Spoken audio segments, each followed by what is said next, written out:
ఒకప్పుడు నేను కూడా మోకాళ్ళు నడుము నొప్పులతో బాధపడేదాన్ని. కానీ ఇప్పుడు కాదు. ఎటువంటి ఆపరేషన్ లేకుండా లేటెస్ట్ టెక్నాలజీతో చిన్న ఇంజెక్షన్ తో నన్ను పూర్తి ఆరోగ్యవంతురాలను చేశారు. Elite spine and pain management centre, Manikonda, Dilsukh Nagar. అందరికీ నమస్తే.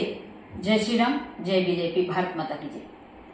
ఈరోజు ఎక్కడ చూసినా జానీ మాస్టర్ అనే అందరూ మాట్లాడుకుంటున్నారు. ఎందుకు మాట్లాడుకుంటున్నారు అంటే, ఒక అమ్మాయి తనతో పాటుగా డాన్సర్గా తనకు అసిస్టెంట్గా పెట్టుకొని, అలాగే ఆమె పైన లైంగికంగా దాడికి పాల్పడి, లవ్ జిహాద్ పేరుతో నువ్వు మతం మారితే పెళ్లి చేసుకుంటాను, నువ్వు నాతో సహజీవనం చేయడం కాదు పెళ్లి చేసుకోవాలి, నువ్వు నాతో పాటు కలిసి ఉండాలి అని ఆమెని అనేక విధాలుగా ఒత్తిళ్లు తెచ్చినట్టుగా ఆ అమ్మాయి చెప్పడం, ఎఫ్ఐఆర్ ఫైల్ అవడం కూడా జరిగింది. ఇదే జానీ మాస్టర్ గారు పేరు మోసిన డాన్స్ మాస్టర్ అవ్వచ్చు, ఇంకొకరు కావచ్చు, అనామకుడు కూడా కావచ్చు. ఒక అమ్మాయిని, ఒక హిందూ అమ్మాయిని, సృష్టి వర్మ అనే అమ్మాయితో మీరు చేసిన పద్ధతి, ఏదైతే బిహేవ్ చేసిన పద్ధతి ఏదైతే ఉందో అందరూ సభ్య సమాజం అంతా కూడా తలదించుకోవాల్సిన పరిస్థితి. ఇలాంటి పరిస్థితిలో మనం ఉన్నామా? ఒక పేరు రాగానే మనకి ఏం కనిపించదా? ఒకప్పుడు నెల్లూరులో మీరు డాన్సులు వేసేవారే స్టేజ్ల పైన, ఆ రోజు కూడా మీరు ఇలాగే చేస్తుంటే ఈరోజు ఈ పేరులోకి రారు కదా. ఇలా అందరూ చిన్న స్థాయి నుంచి పై స్థాయి వరకు ఎదుగుతారు. మీరు మన ప్రచారంలో వెళ్ళి ఏమని చెప్పారండి మాస్టర్? ఖచ్చితంగా క్రిస్టియన్స్ అందరూ కూడా ఆంధ్రాలో మత మార్పిడులు చేస్తున్నారు అన్నారు. అంటే వాళ్ళు చేస్తే ఒకటి, మనం చేస్తే ఒకట? ఇప్పుడు మీరు చేస్తుంది అదే పని కదా. ఈ లవ్ జిహాద్కి ఏదైతే మీరు పాల్పడబోయారో దీన్ని అయితే తీవ్రంగా ఖండిస్తున్నానండి. నేను డైరెక్ట్ క్వశ్చన్ వేస్తున్నాను.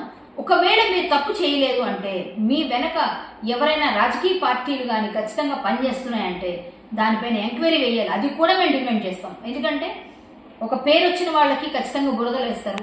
కానీ ఒక అమ్మాయి ఇంత ఓపెన్గా వచ్చి చెప్తుందంటే దానిలో అర్థం లేకుండా ఉండదు కదా. ఖచ్చితంగా అమ్మాయి ఏదైనా అథెంటికేటెడ్గా మాట్లాడుతున్నానని అమ్మాయి చెప్తున్న ఏవైతే సాక్ష్యాలు ఇచ్చారో మీ యూనియన్ వాళ్ళు కూడా ఇప్పుడు సీరియస్గా తీసుకుంటున్నారు. ఫిల్మ్ ఛాంబర్ కూడా సీరియస్గా తీసుకుంది. ప్రతి ఒక్కరూ మీ పైన మాట్లాడుతున్నారు. పార్టీ కార్యకలాపాలకు దూరంగా ఉండమన్నారు మిమ్మల్ని. ఏదైనా ఆడపిల్లల జోలికి వస్తే అది మాస్టర్ అయినా, ఒక స్టూడెంట్ అయినా, ఒక పేరు మోసిన ఆయన అయినా, అనామకుడైనా, ఎవరైనా సరే వదిలేదే లేదు. ఖచ్చితంగా అమ్మాయికి సృష్టి వర్మకి సపోర్ట్గా నిలబడతాం. హిందూ యాక్టివిస్ట్గా, బీజేపీ నాయకురాలుగా ఖచ్చితంగా మేమందరం కూడా ఆమె వెనక నిలబడి, ఇది లవ్ జిహాద్కి ఏ అమ్మాయి కూడా గురి కాకూడదని ప్రతిరోజు ఫైట్ చేసేవాళ్ళం మేము. ఆ అమ్మాయి లక్కీగా గురి కాకుండా బయటపడింది.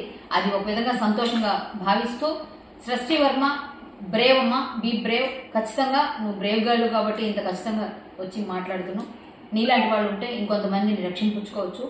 మనం కూడా ఇలాంటి వాళ్ళు ఎవరు ఉన్నా సరే ముందుకు వచ్చి మాట్లాడండి, మీ వాయిస్ వినిపించండి. ఎవరున్నా సరే వాళ్ళని, ఎంత పెద్దవాళ్ళైనా, ఎంత పెద్దవాళ్ళు సపోర్ట్ చేసినా, ఎవరెవరు ఏ పార్టీలకి సంబంధించిన వ్యక్తులైనా వాళ్ళని గట్టిగానే ఎదుర్కొందాం.